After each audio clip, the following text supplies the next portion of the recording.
생명의 생가 이영훈 목사입니다. 오늘은 출애굽기 묵상 쉬운 7번째 시간입니다. 22장 1절에서 15절까지 배상에 관한 법이죠. 오늘 본문은 하나님께서 이스라엘의 일상생활에서 흔히 발생하는 도둑, 곡식 피해, 보관사고와 관련한 율법이 구체적으로 제시되고 있습니다. 먼저 1절에서 4절까지는 도둑질에 관한 법이죠.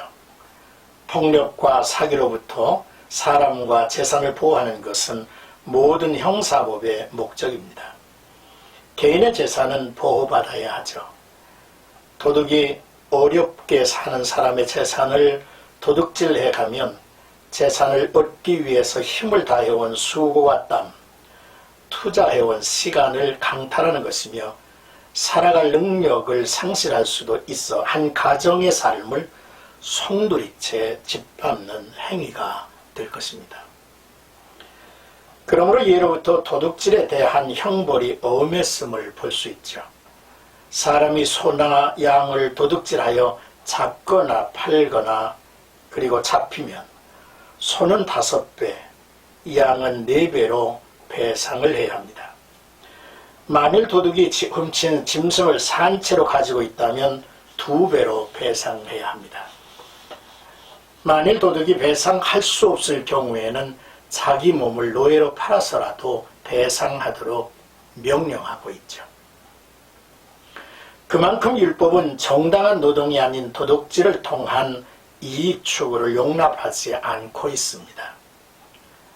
그러나 율법은 도둑이라도 생명에 대해 보호받을 권리가 있음을 이제 보여줍니다.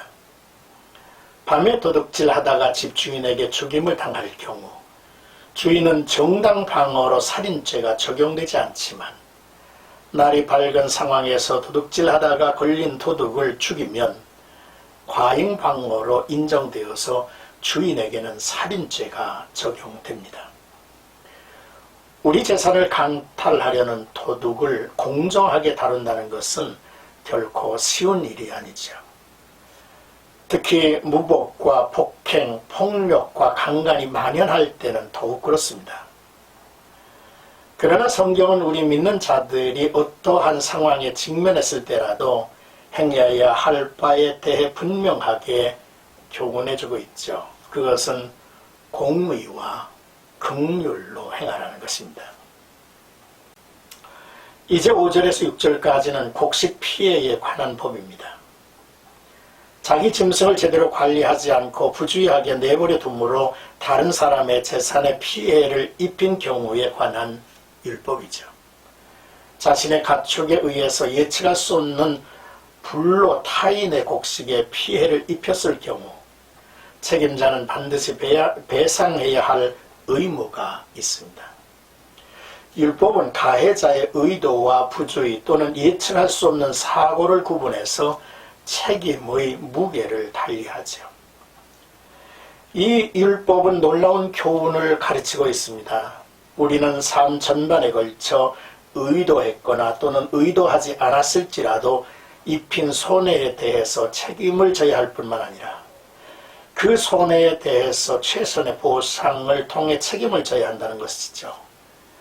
예를 들어 우리가 운전하는 자동차, 우리가 작동시키는 기계 등에 책임을 져야 한다는 것입니다. 우리는 손해를 끼치지 않도록 성실하게 그리고 적극적으로 주의해야 한다는 것이죠. 7절에서 15절까지는 보관사고에 관한 법입니다. 고대 특히 상인들은 그들이 부재시 맡긴 돈이나 물품을 지켜줄 사람이 필요했습니다. 그들이 돌아와 위탁물을 돌려달라고 했을 때 돌려받지 못하는 경우가 있었습니다.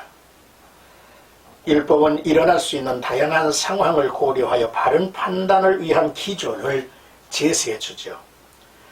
남의 물건을 보관하던 사람이 그 물건을 도둑 맞았을 때 도둑이 잡힐 경우에는 그 도둑이 2배로 배상해야 하지만 도둑이 잡히지 않을 경우에는 보관하던 사람이 법정에서 자신의 결백을 입증해야 합니다.